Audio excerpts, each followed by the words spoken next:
What's up, guys? Your friendly neighborhood Hokage here, and I have an important announcement to make. Assassin's Creed Valhalla is coming out November 11th, and I really would like to make a video on it. However, I originally wanted to play every Assassin's Creed before that game came out, so that only leaves me one option. I'm going to be challenging myself, and I'll be playing every Assassin's Creed game and making a video on each one before Valhalla comes out. That leaves me just under a month to play about 11 games, which is pretty crazy. Make sure you guys keep up with this series by subscribing to the channel and clicking the notification bell, because I'll be dropping these videos as I finish them. Now that the introduction is done and out of the way, my typical format for these videos is I like to talk about the things I liked about the game and then usually a storyline breakdown. However, in Assassin's Creed 2, I have a very special segment that I plan on adding, and I think you'll understand why in a second. The new segment is called How Many Bitches Does Our Assassin Pull? I know it's not the most original name, but for someone like EZIO Auditore, this segment had to be done. You should find an outlet. I have plenty of outlets. I meant besides vaginas. Oh! Mother. Alright, now this video might get a little lengthy because I'm such a fangirl about the game, so I'm going to drop a timestamp of each section in the description so that way you guys can skip to whatever part interests you the most. With that said, let's get on with the video. Alright, starting off with our likes. First, we got movement, which is such a big thing with me when it comes to Assassin's Creed. If you're an assassin and practically a parkour master, you better not be falling off stuff for no reason whatsoever. In Assassin's Creed 1, the mechanics were just busted and I would find myself falling off buildings in ridiculous ways. However, in Assassin's Creed 2, it's a much different story. I can leap from a building, and while falling, I can catch any ledge, saving me from fall damage. The mechanics just flow so much more smoothly, and the climbing mechanics are just amazing. Also, I love how you don't have to wait later in the game to get certain moves and abilities. In number 1, you had to wait damn near the whole game to unlock the dodge or counter ability, where in Assassin's Creed 2, after a quick couple sessions with your Uncle Mario, you got everything, you're chilling. In Assassin's Creed 2, you get a variety of weapons and armor, all with their own strengths and weaknesses. Now, I had two favorite features when Assassin's Creed 2 came out. One was the ability to change your clothes. This way I can stay dripping 24/7. And also second was my favorite feature, which was the ability to steal and pickpocket. In number 1, you can only pickpocket throwing knives, but here you can walk through an entire crowd just spamming the steal button, and honestly, it's a great way to make money fast. Which is good because you're going to need money when it comes to upgrading the VIA, which is also a really cool feature. Alright, next we have factions, which were introduced in Assassin's Creed 2. There are multiple factions that you can hire that you can use as cover, you can use them as bait, or they can even fight with you. Look at that shit. It's honestly such a dope feature in the game, and it was pretty revolutionary coming from Assassin's Creed 1. Another idea that was introduced that I was a fan of was the different ways that you can get rid of notoriety.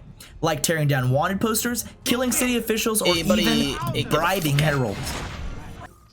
If you guys remember playing this game, you'll probably remember having to find assassin tombs to get these seals, which unlock the armor of Altair, aka the character from the first one. Damn, this game is such a throwback. I am loving every second of it. Now for the segment that everyone's been waiting for, how many bitches did EZIO pull? Using our thought counter, we're about to find out. Your sister seemed quite satisfied with the handling I gave her earlier. Uccidetelo! Christina! Christina! Who's there? Me! Oh, Ezio. I should have known. May I come in? Fine, but only for a minute. A minute is all I need. Indeed. Well, wait, that came out wrong. Shout out to all my feisty finishers out there. Come here.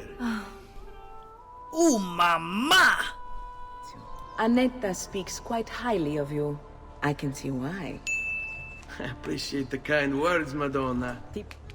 You can go now, girls. Oh, do we have to? So innocent. He's cute. So, what brings you to me? I was hoping you could help me with something. And that would be... I want to learn to climb the way you do. Oh.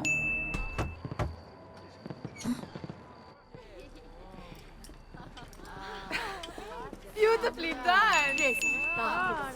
Che spettacolo. A true hero. You must be exhausted. Come, relax. Ah, the savior of Venezia. What can I say? Perhaps it was wrong of me to doubt so readily. Antonio was just putting his dick away right see now. where all the pieces fall. Enough of that now. You've worked hard, my son. I feel your tired body in need of comfort and succor. But I have such aches and pains, sister. I may need a great deal of comfort and succor. Oh, that can be arranged. Girls. I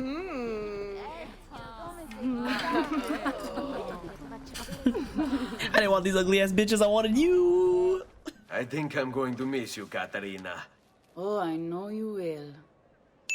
Oof. All right, and that finishes up our second segment of today's video. Last but not least, we're gonna do the storyline breakdown. I'm gonna try to only hit the main parts, not really trying to go into crazy detail.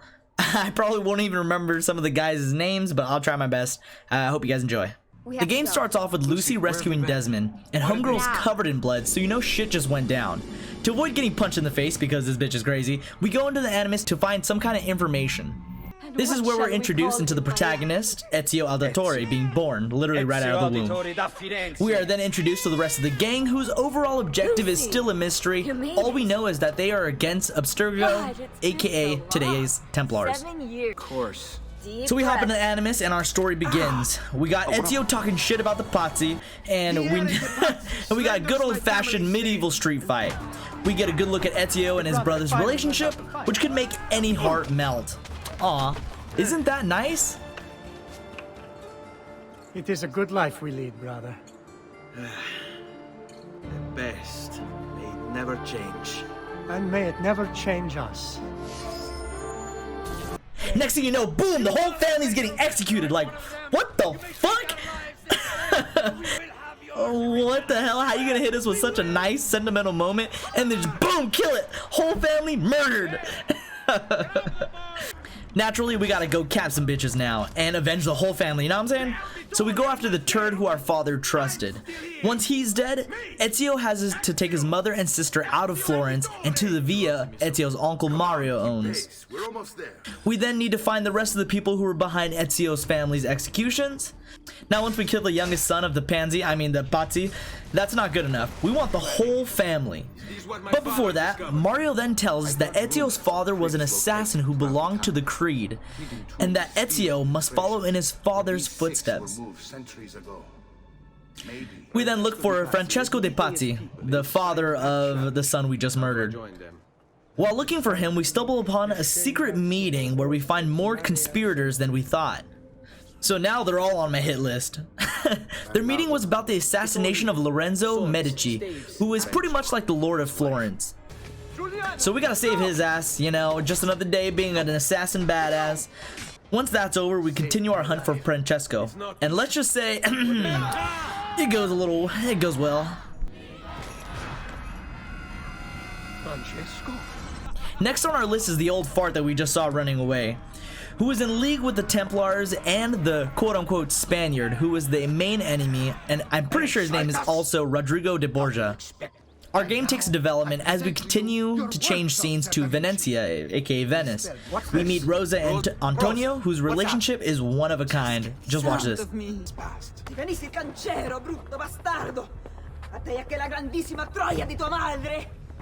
Thank you.